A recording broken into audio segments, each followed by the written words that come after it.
we're very privileged to have Lindsay Olson, and she has come to ask me questions, and so I'm introducing her because I'm feeling hospitable. You should be introducing me. You're interviewing me, right? I am indeed. Okay. So everybody, this is Keith Bartlett, who was 19 in 1964. Was that intriguing for you? Or? That was intriguing that you put that on Facebook today. You said, I would kill to be 19 in 1964. And I was just having my coffee and looking at this and doing a little math in my head. And then I said, bingo!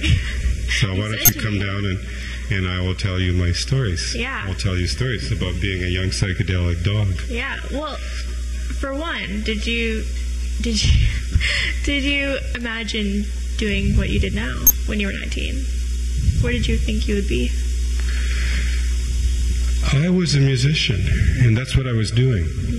And I started university because all my friends were, and I needed a polite social cover, because in those days you couldn't just be a musician. I mean, because that's what you did on the weekend, sort of where I grew up. But if I'd grown up like Buddy Holly did in Texas, I would have driven 100 miles to Nashville, and there was a career waiting there for him. He got out and they opened the door for him on the sidewalk. Whereas I went to Saskatoon, and now don't get me started, I'm not bitter, I'm actually glad, but it was a little different. So I had to go to university to be a musician, so that it would look okay to everybody. But I did know that I was a musician, but in 1964, by that time I had already, I was in a band and I was touring all over and playing arenas. I had tremendous success, so that's what troubled me a lot. And I was thinking about a lot of things. I think, so to understand 64, you have to go back a little bit, I think, to see what came before, like in the 50s and in the early 60s, like tremendous conformity, And so the 60s represented a kind of like breaking away from tremendous pressure to be like everybody else. Pete Seeger had this song about little boxes on the hillside made out of ticky-tacky, and they all look just the same. Ever heard of that song? Yeah. That was about that. And I was a valedictorian in high school, and I wrote a speech, because you're supposed to, and I thought it was pretty good, and the literature teacher had to approve it, and she said, well, Keith, I certainly expected more from you than this. Surely you could have made better use of your time in the library looking over yearbooks where other people did valedictory addresses. And so I looked at the 10 years, and they were all the same address with a few words changed every other year around, and so I did that, and she said that was much better. But when I went on stage to deliver it, I fixed it. So it was like that. It was just a time of, you knew that things couldn't keep getting more and more controlled. Yeah. So you didn't want to be the same as everybody else then? Not at all? No, you're already changed. Yeah. What was your backup plan? If you didn't have one? You see, that's such a contemporary question. Yeah. I see, in those days, that was things were, there was big trouble I could see coming. Things were more than a little out of whack in the world, and most people didn't see it, but some of us did. I think that's, before Woodstock, that was like 69, by that time it was a media event, to be like, to be young and hip or whatever. But in 64, in Saskatchewan, a bit of cultural lag perhaps, there were only a few of us who suspected that things were more than just a little out of whack. See, most people thought that wise people of good intention were in positions of power and authority, and there were a few little problems in the world, but these good people with good intentions and great skill and power were working on them, and soon it would be all fixed. Most people thought that. And there are a few of us who didn't. That's how wrong they were, eh?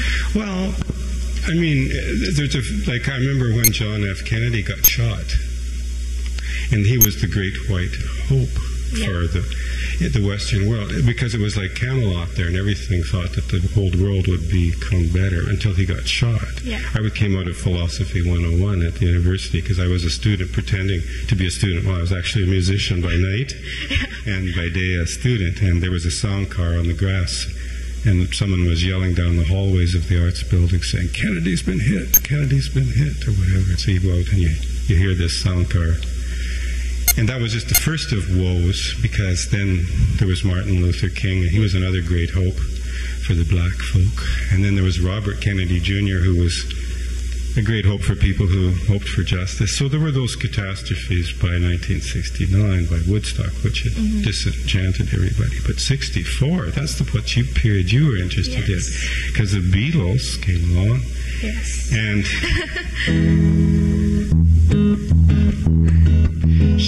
I can't sing that high anymore. My voice has got lower. She was just, I have to sing it an octave lower. She was just 17, you know what I mean. And the way she looked was way beyond compare. How could I dance with another? I should have got you to do that. When I saw her standing there. See? They come up with that. I was opposed to the Beatles originally. I thought they were just a pop nothing, but when I heard that, I just, whoa, wait a minute, that's good. So there was that going on. And then there was this wave of something new, this wind that was blowing everything away. Everything old. Yeah. Away. Yeah. So everything just changed, or well, we thought everything was going to change. Yeah. Some of us. I can remember growing my hair long. There were only a few people who did. Yeah. So you'd say that Saskatchewan was way different compared to, like, you know, the people that you'd see on TV, such as in the bigger cities. No, not really. It was just a time thing. Like by 64. You know, in 64, the Beatles only had hair down to here. Yeah, they only had the mop tops. Yeah, they were just like just below their ears. Yeah. It was really. That was 64. Yeah. I mean, they never had long hair till 65, 66. Nope. And there were a few people here and there who had long hair. Well, you could see them walking over the bridge. I remember. I could go on about that, but it was that kind. It was just a few. It wasn't a style so much. It was more like. Well, why should I cut it? What does it matter? Like, why should I?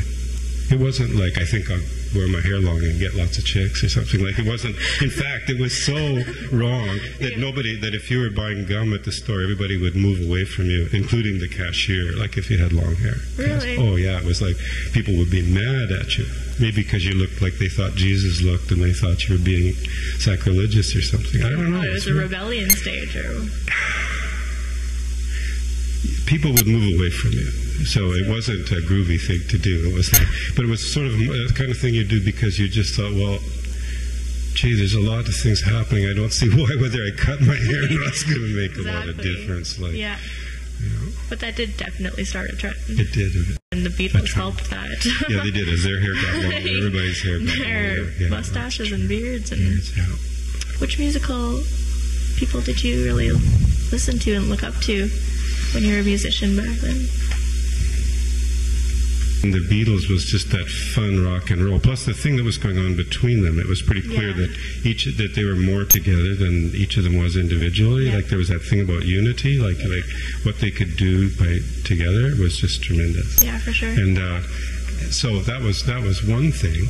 But then I'd always listened to, like, my dad really liked old-time country music, and I kind of grew up listening to that on the radio when I was a kid. And so I always really liked Chet Atkins, the way he played guitar, and I still do. This is a Chet Atkins guitar. Look, it's signed by him. It was designed by him for Gretsch. This was the most expensive guitar you could buy. It's still the best guitar ever that was made. Yeah. In the last century. It's just exquisite. Wow. But I mean, I got it because I could afford it. I was making so much money playing rock and roll in arenas. I mean, I just reached in the bag, in the sixpence bag, and pulled out a bunch of hundreds that was my share and bought this. I still got it. So I really like that. I like jazz. I started listening to jazz because when you get better at playing, you get more fluent than you can. Yeah. But I was mostly interested in guitar players, but I mean, I liked singers. I liked harmony singing and stuff. Yeah. Bob Dylan was singing those apocalyptic songs about it's a hard rains are going to fall, and if you Yeah. The times, they are changing. If you can't lend a hand, then stay out of the way, because the times, they are changing. So 64, that's when you wanted to, what do you think that what makes you, let me ask you a question, it'll help me answer. Okay. What makes you think that you wished you were alive in 64? The style. The styles. Yeah, just it's intriguing, the dresses and everything that they wore. And I've got the hairstyle today, somewhat. It's kind of died. Yeah. And the music, I love. I don't know, that's all I listen to. Today. Yeah, today. And I guess just the era itself. But the style, but there was it was almost initially a lack of style. Yeah, and the style was really changing from the 60s into the 70s. It was a big change. Yeah, because then you go through that back to the land stage and the granny gowns, the dresses, and and the suspenders. And the but before that, I mean, I don't even count that Carnaby Street thing with the bell bottoms and the big polka dots. That was nothing. That was, but earlier than 64. It was just coming out of the button down. Guys used to wear ties with gold clips with little knots, and the collars clipped shut, and then the tie would come halfway down, and there'd be a gold bar, and it'd be chained to the shirt, and then there'd be another tie down here to make sure it didn't flop. Like everything was, and hairs, brush cuts, and of course, straight up, and comb shirts buttoned down. Yeah. And then also there was that coming out, and women's hair was all bouffant in the early 60s, all back combed and teased and standing up. So you said that you didn't want to be a major in music. You wanted to take English music. No, like let's say if you really loved frogs, let's say if you, Lindsay, loved frogs, loved the frog itself, would you really want to enroll in biology lab? It would kill the interest. You'd kill the frog, right? Yeah. So if you really loved frogs, you wouldn't, So in the same way, I didn't want to enroll in music at the university. For the same reason. Yeah, I think so. So you liked your English major then? Yeah, because I could pass it without studying, and I could work on the guitar. I could just play the guitar. And I was interested in those days in arranging things as a guitarist would, because I was in a band, and I was quite well known because I was on TV. We had a TV show, played arenas. I'm not kidding. It was really great. And so people would say, like on Sunday, someone would be at my house and they'd say, "Hey, you're that guitar guy. Hey, play something." And I'd say, "Well, if the band was here, I could go," because I was a lead guitar player, right? Or I could do this. But all by yourself, what could I do? Like, not so much. So I got a classical guitar, and I started learning arrangements. I started learning how to arrange things for solo guitar, because what you do with one guitar is so much different than what you do when you're a lead guitar player in a band, right? So, I remember the first thing I arranged was...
I would do that when the guys in my band were still sleeping on Sunday, and I would be up working on this, like, for one guitar.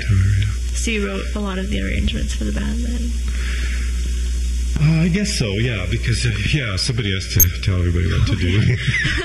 Yeah, that's right. Yeah. But 64, that was this is a 1963 Gretsch guitar, and I bought this in 64. This guitar has seen a lot. This guitar, yes. Oh, yes. If this guitar could talk. Yeah. Well, kind of can. Yeah, kind of can. Yeah. Talking music. Yeah. What else? Maybe we're done. Maybe we're done. Well, Perhaps. It was a pleasure. I think I talked more about me than I did about 1964. That's always a problem. That's fine. No, that's fine. Well, what's to say about 1964? There was a 1 and a 9 and a 6 and a 4. At the end, yeah. You could ask me about being a psychedelic dog. Well, what was being a psychedelic dog like? I had said earlier before this interview, somebody asked me to repeat the phrase, but I was saying back when I was a young psychedelic dog. And actually, I never really was all that much. It was like, but I will say a little about that.